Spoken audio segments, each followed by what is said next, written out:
Hi guys! So ngayon, magluluto ako ng salted egg prawn. And join me and I'll show you how I do it.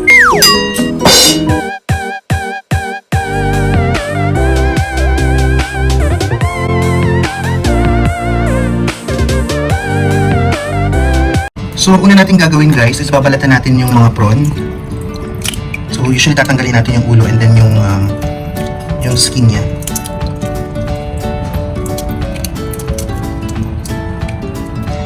And it should look like this.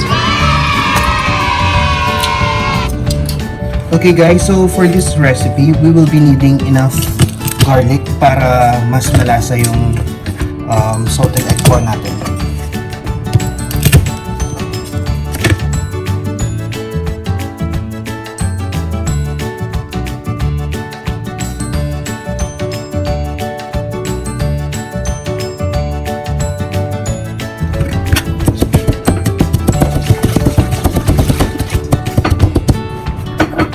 So guys, kailangan finely chop yung ating garlic para mas lumabas yung lasa.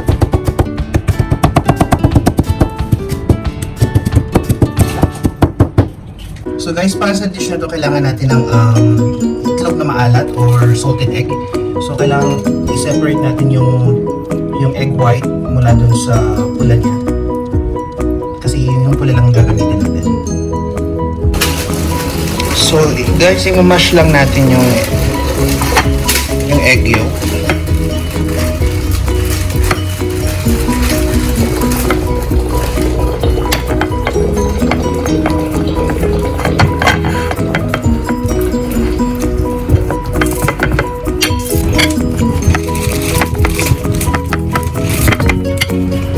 So guys, yung dish na to will not be complete without curry leaves. Okay, so ito yung magbibigay ng distinct na lasa sa kanya.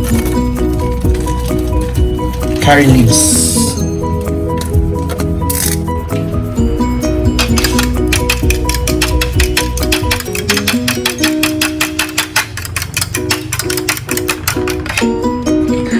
So guys, ito yung magiging ingredients ng ating salted egg prawn.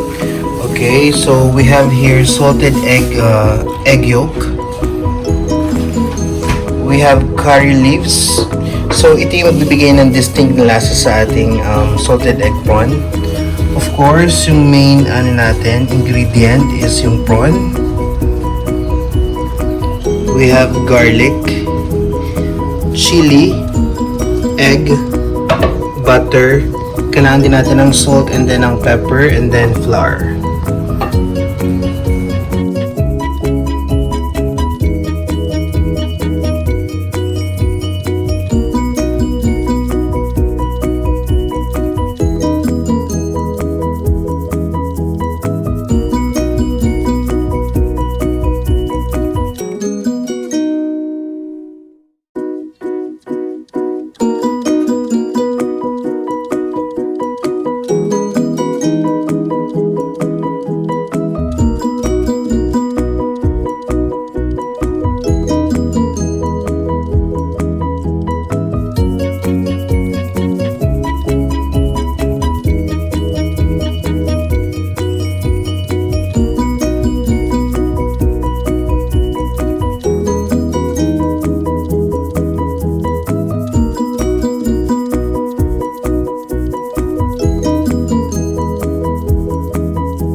Okay guys, since luto na yung ating salted egg prawn, so mag-plating na tayo.